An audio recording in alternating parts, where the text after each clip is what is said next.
Just take a look right in the book with reading rangers.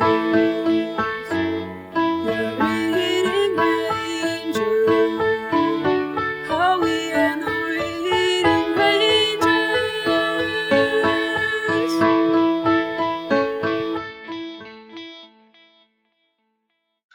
Hi, I'm Ranger Delaney, and today we're going to be working on the character badge. Today I will be reading Dandelion and Daisy by me, Delaney Revis. Dandelion and Daisy by Delaney Revis.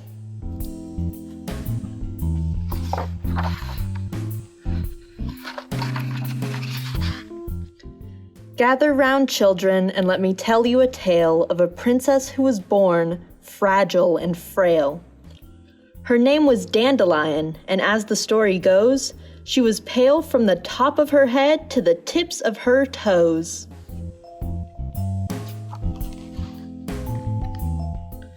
The princess liked to paint pictures, sing songs, and read books. She especially liked stories of troublemakers and crooks. Among other things, the princess hated her hair. It was always getting blown away by the lightest bit of air.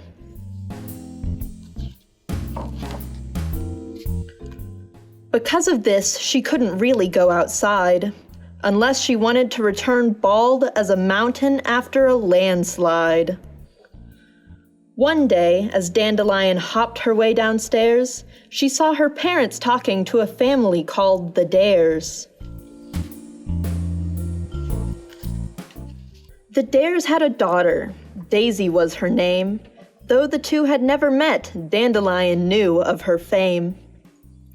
She had been known to get into trouble, and the things that she touched often turned to rubble.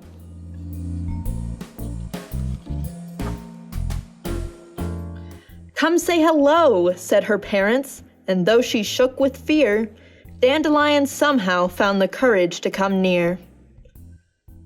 "Hello," squeaked Dandelion, and before she could finish, Daisy grabbed her hand and pulled her away while their parents talked business.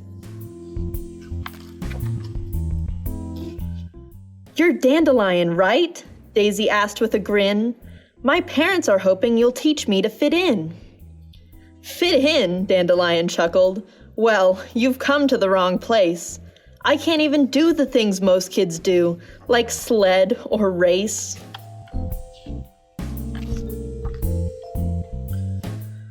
"But that's exactly the point," Daisy began jumping around. "You do nothing, and I do everything. Together, we're the perfect compound." At this, Dandelion shrank, a sour face taking over. "It's not like I choose to do nothing. I'm just not strong enough to go there." Daisy saw her face and chuckled with glee. "Well, if you really want, I guess I can teach you to run free." "Really?" Dandelion questioned. "But how? And why?" "Well," said Daisy, "I just really think you ought to give it a try."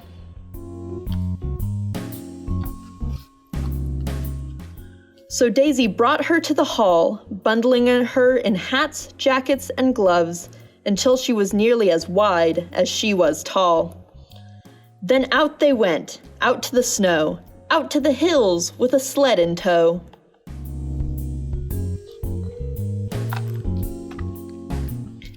"Now just sit here," Daisy pointed to the sled. "I'll steer. You just shout if you see something ahead." Before Dandelion could ask what Daisy had meant, she felt the sled tip, and off they went. All was going well until they hit a big bump. Dandelion's hat went flying as they landed with a thump. Daisy popped up out of the snow grinning wide until she saw why Dandelion often stayed inside. There wasn't a hair left on top of her head, and the tears in her eyes filled Daisy with dread. Before she could say anything, sorry or not, Dandelion was gone, running back to her spot.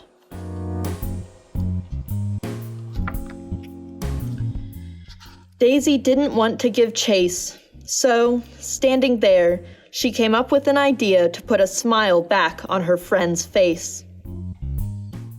"Dandelion," Daisy called with a knock.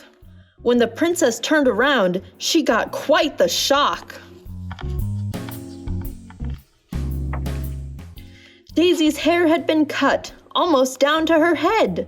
What had happened after Dandelion had fled? "I cut it myself," Daisy announced with pride. "Now we match, you see. There's no need for you to hide."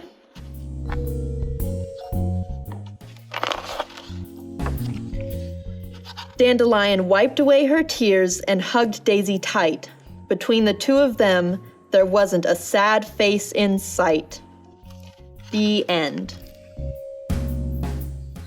My challenge for you is to go out and give a family member a compliment.